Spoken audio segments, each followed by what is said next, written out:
Most people think spiritual warfare requires heavy artillery and aggressive tactics, but what if the most powerful weapon was actually something you could hold in the palm of your hand? That's such an intriguing perspective. Are you talking about the rosary? I've heard it described as more powerful than any modern weapon. Exactly right. And you know what's fascinating?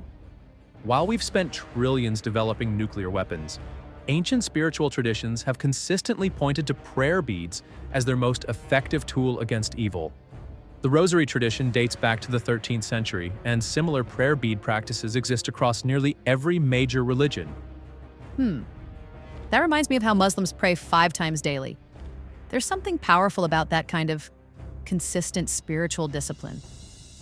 Well, speaking of consistency, historical records show that medieval monks would pray all 150 psalms daily.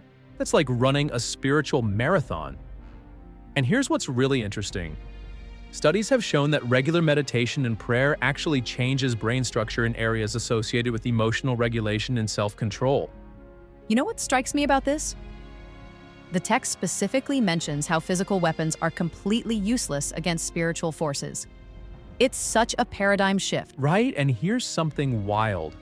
Throughout history, every major spiritual tradition has emphasized this same point. The Bhagavad Gita talks about inner battles.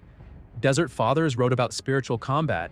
And even Sun Tzu said that supreme excellence consists of breaking the enemy's resistance without fighting. That's fascinating. So how does this connect to the concept of metanoia mentioned in the text? Well, metanoia is this profound transformation that happens internally. It's like, imagine trying to fight a shadow with a sword. You can't, right? But turn on the light and the shadow disappears. That's what spiritual warfare is really about, transformation rather than destruction. The text uses this beautiful metaphor about hearts reflecting each other, like water. It's suggesting a completely different approach to conflict. And you know what's really powerful about that water metaphor? It's actually backed by modern psychology. Studies on mirror neurons show we literally reflect each other's emotional states. So when we respond to anger with anger, we're actually amplifying the negative energy. That's exactly why the text emphasizes love as the ultimate weapon, isn't it? Precisely. And here's something mind-blowing. Research has shown that loving kindness meditation can actually change how our genes express themselves.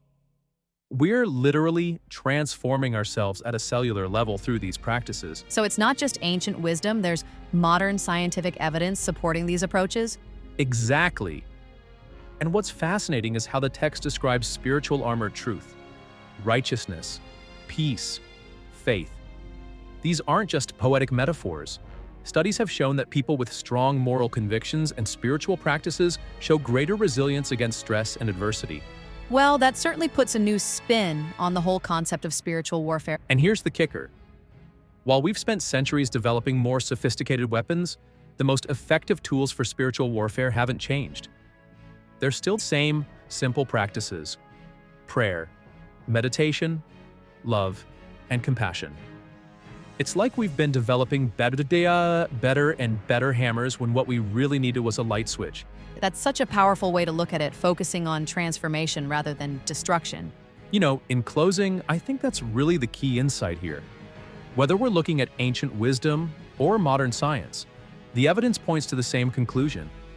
The most powerful weapons in spiritual warfare aren't weapons at all, they're tools for transformation. And maybe that's why they're so effective, because they change not just the battlefield, but the warriors themselves.